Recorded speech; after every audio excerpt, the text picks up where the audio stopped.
بسم الله الرحمن الرحيم. الحمد لله رب العالمين، والصلاة والسلام على سيد الخلق أجمعين محمد بن عبد الله وعلى آله وصحبه ومن والاه.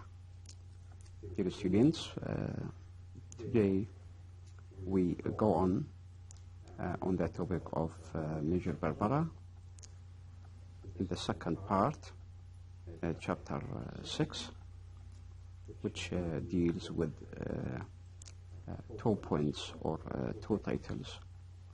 The first one is historical context. The second one is criticism, or what we call critical outline or critical summary. As we usually do at the beginning, so there are a question or questions to be dealt to understand these questions from the explanation, from books. They are introduction from your reading. They are at the beginning to make you focus on them perfectly in a good way. These 2 questions deals with the 2 titles, as we said. The first one, you can read critically speak about the historical context of the play Major Barbara. Now we speak about history in context. History of the play. The second one, significantly share your understanding of the criticism in Major Barbara. It means you can share your ideas after understanding what the many critics have said about this play. Criticism, as we said, doesn't mean that showing the negative points. No, on the contrary. Criticism means showing its negative points as well as positive points. It's a sort of discussion, it's a sort of analysis. If we start, to deal with the first point, the historical context, and I think it is a problem or a mistake. It should be context and not contest.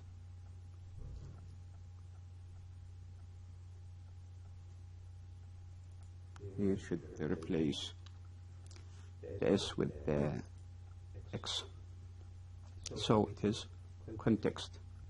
If we start with the first point here, the historical context in this paragraph, in the first paragraph, which says that over the course of the 19th century, England had changed from a primary agricultural society to industrial nation, and many people had moved from the countryside, from the villages to the towns.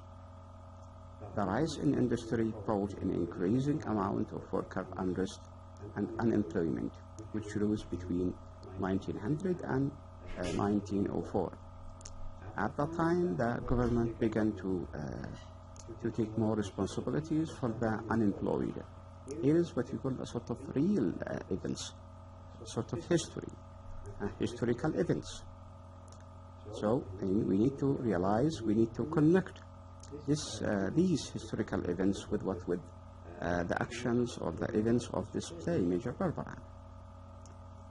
With the passage of Unemployed Workmen Act of 1905, committees to assist the unemployed were established by the government.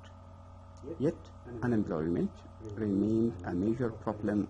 Working conditions were far from ideal, and laborers remained dissatisfied. There were a large number of strikes, demonstrations, and membership in trade unions doubled between 1900 and 1914 until the beginning of the First World War. Those strikes or demonstrations against what the government's facing of problems.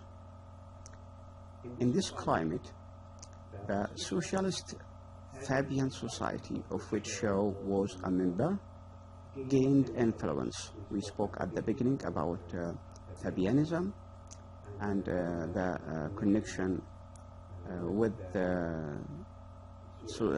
George Bernard Shaw, with this society, with this association.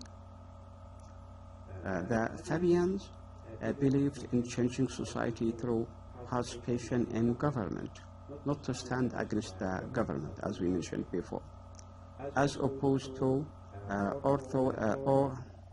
overthrowing governments through revolutions, and members were elected to a variety of positions. The Fabian Society was only one of many organizations aimed at bringing about social reforms. So the Fabianism or Fabian Society or Fabians, or the member of this society, their duties are to help the government, to stand beside the government, bringing about social reforms, supporting the government in creating a sort of reforms to the society in a social matter. And the play is a social means of correction, of reforming, but it has the direction through what? Through literature. A number of individuals became known for their own efforts as well. Late Victorian and Edwardian England had begun to see poverty as the result of unemployment rather than the immorality of the poor, and so people were open to efforts at reform. So here's the change of the concepts of people, the thoughts, ideas of people, changing and thinking that the reason of poverty was not an immoral concept, but because of what? Because of the government, that the government doesn't work hard to lessen the unemployment. This new attitude toward the poor is reflected in Major Barbara, which depicts poverty as an unnatural state of humankind. So here is the beginning. The criticism here, the historical ideas dealing with Major Barbara as a depiction or portrayal. It depicts poverty as unnatural, even immoral, but thinking first as unnatural, more than immorality, as unnatural state for humankind. Religion was an important force in England at this time, and churches were a major influence on efforts at social reforms. In 1890, Salvation Army founder, now we speak about history, and the real Salvation Army founder, William Booth, published in Darkest England and the Way Out. This is an article by William Booth, in which he argued that England, with the horrors of its own poverty, could not consider itself superior to Africa. In his idea, in his opinion, in this article or book, in Darkest England and the Way Out, England lives in darkness, and he has the solution to take it out, to find solutions. He means that if England will continue the same as it is at that time, it is no more than any African country, which represent poverty, slavery, and lowness in the social life, in total concept. So this critic both called for major changes in society in order to eliminate poverty. Shaw was greatly impressed and influenced by Booth's work, and its influence, particularly Booth's perception of poverty, can be seen in Major Barbara.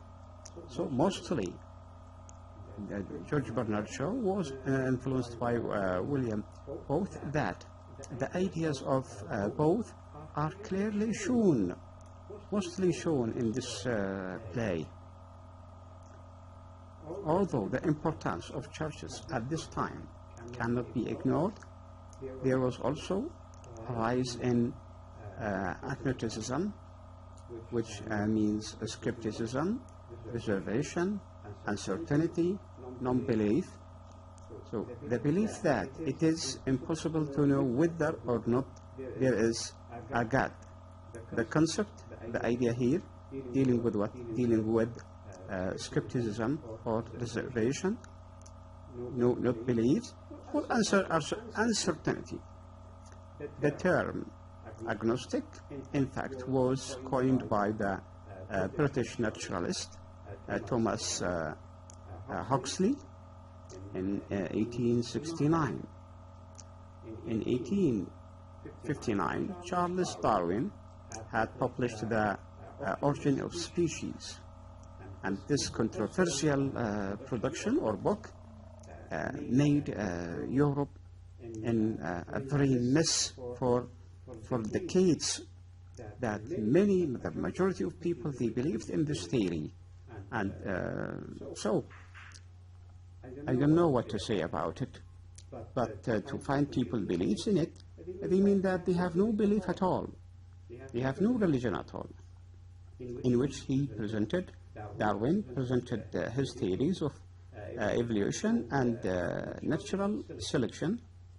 Darwin's theories shocked Victorians as it cast doubt on traditional religious beliefs, most notably the belief that man was divinely created rather than evolved from lower primates, as Darwin's work suggested. And here is the problem, that they believe that the origin of humanity, not as it is created by Allah, by God, through a respectable, what you call, identity or appearance. No, this theory shows that, or believes in that, it is a sort of development, a sort of growth from what? From lower primates.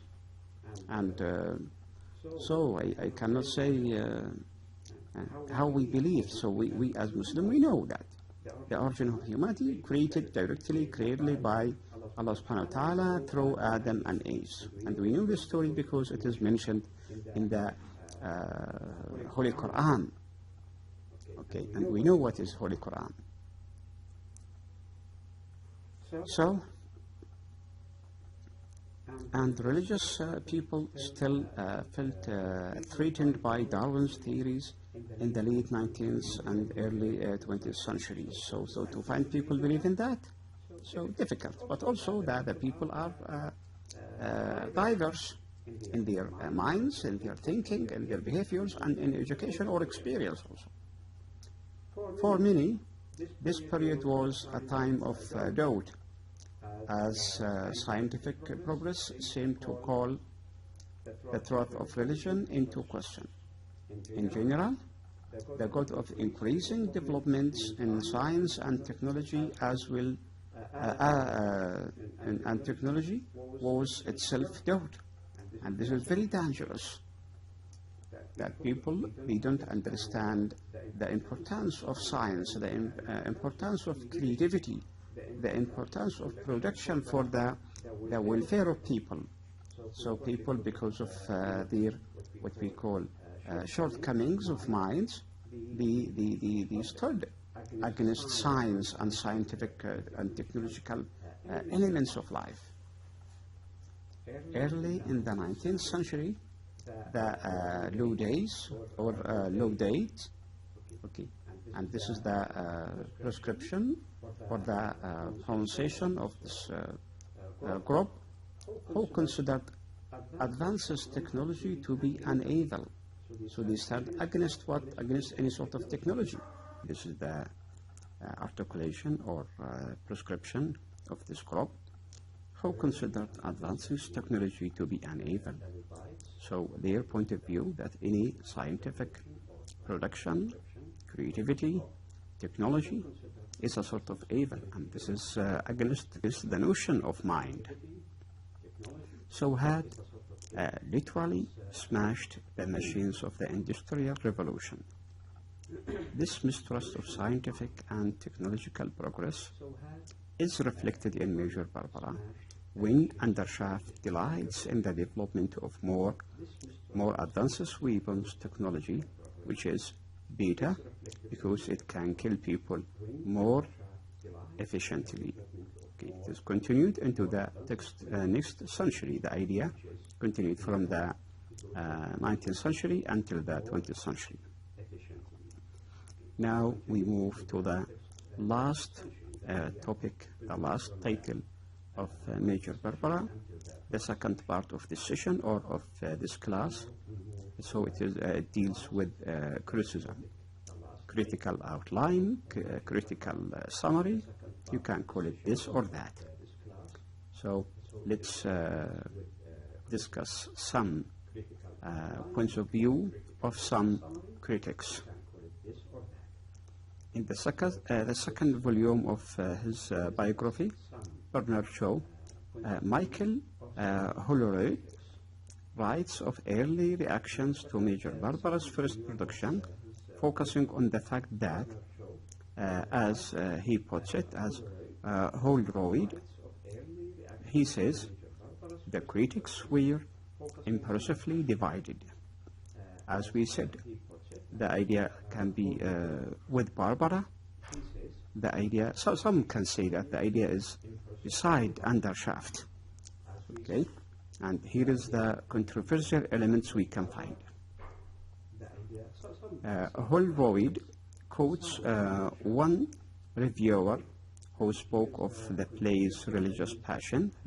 The play is religious passion, as well as another who called Shaw destitute of the religious emotion. And a third, another person, another critic, says or suggested that Major Barbara's offenses against good taste the good feeling, and this feeling should have resulted in the play's censorship. It means that the play is not accepted for so many people in that time, concerning the morality, concerning the beliefs, okay, or notions for social benefit or welfare. Shaw, according to Holroyd, so Holroyd says that Shaw's rights was accused of deliberate perversity, blasphemy, and praised for his sense of spiritual beauty. These are against Bernard Shaw. He was called a high genius, as well as a writer whose absence of feeling makes him a very unsafe guide. Again, who is he? The unsafe guide is Shaw, Bernard Shaw, in writing this play, Major Barbara. While the play no longer faces charges of blasphemy or immorality, it continues to be controversial. Much of that controversy revolves around the seeming ambiguity of Shaw's purpose. As Harold Bloom, another critic, writes in his introduction to George Bernard Shaw, Major Barbara, the drama moves finally in a direction equally available for interpretation by the extreme left or the extreme right. And here you cannot decide. The play goes to which direction.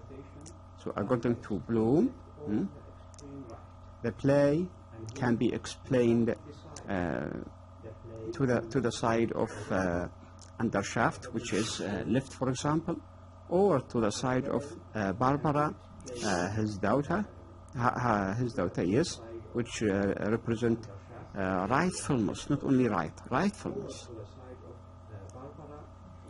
Okay, now we move to another critic, William Archer, so writing in 1905, reviewer. He is a reviewer or critic, quoted in Marjorie Morgan's compilation, File on Shaw, said that.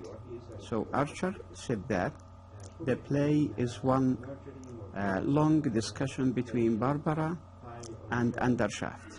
So discussion. The fighting, the action is through what? Through words, the terminology, phraseology, I mean. And to undershafts, Mr. Shaw resolutely gives the upper hand. So according to Archer, he says that Shaw stands beside undershaft, not beside Barbara in her cause. Some critics have continued to follow Archer's lead, seeing undershaft as the clear winner in the play's central conflict, as he supports realism over Barbara's idealism. So we believe in realism, but not to be extremely left. Okay, and again, sometimes we enjoy idealism. That idealism is connected with morality. If no morality in life, life is going left. Moving to another critic, Pick M. Carr, he says, in Bernard Shaw's refers to undershaft as Barbara's mentor. Mentor means the guide, the advisor, saying that he contributes to her growth with his greater realistic knowledge of the ways of the world. So according to Carr, he means that Barbara is going under his supervision, under his advices, okay, because as we realize, we notice the end that she changed, she inclined to her father, okay, and to his let's say to his town, and finding even a house there. So again, with Carr, undershaft say Carr is the devil's advocate who has all the sensible lines. And very important here to notice that we have in Arabic similar concepts here. According to the success of undershaft, it can be realized, as we say in Arabic, كلمة حق يراد بها باطل. Whatever he says of true things, but the base is evil. Moving to J. Percy Smith, another critic or reviewer, in his essay Shows on Problems Play here we refer to Major Barbara, Smith argues that at least part of the problem in Major Barbara's interpretation lies in the ambivalence of Shaw's attitude. Ambivalence means uncertainty, contradiction, unsureness, or inconsistency. Again, it is a sort of skepticism, as we mentioned before, or doubt, or uncertainty of Shaw's attitude to the central moral question that the play, Major Barbara, raises. In other words, the ending remains unclear because George Bernard Shaw, we mean by the dramatist himself, never decided who really triumphs. So it is again controversial. It is not certain to know who triumphs in this play. In spite of continual argument, now this is the final small paragraph ending our session today, and also ending our talking, our explanation, our discussion or analysis of Major Barbara by George Bernard Shaw. If we read the last paragraph commenting on it as, in spite of continued argument over the play's ending, most critics writing today agree that Major Barbara is one of Shaw's greatest works, and the play's importance in modern drama is virtually unchallenged. Underline this one. For many, the complications and seeming paradox, again we spoke about paradox several times, yes, when we said that it is what never decides who really triumphs, because of what? Because of the paradox available in this play. So it is full of paradox or controversial elements. Seeming paradox of the play's final act only add to Major Barbara's complexity and richness, as well as Shaw's reputation as one of the 20th century's greatest playwright. So yes, we agree with this point that no one deny the greatness of George Bernard Shaw as a dramatist, a great dramatist, and amazing or significant playwright who greatly contributed to the growth, to the well spread of realistic prose or realistic drama in the 20th century, English 20th century. Now, we come to the end of the class, as well as the end of chapter or unit 6, dealing with Major Barbara. Next time, inshallah, I think we need to move to another play with the discussion, analysis, reading, paraphrasing. This next play shall be Waiting for Godot by Samuel Beckett. Until then, wish you all the best. Wassalamu alaikum wa rahmatullahi ta'ala wa barakatuh.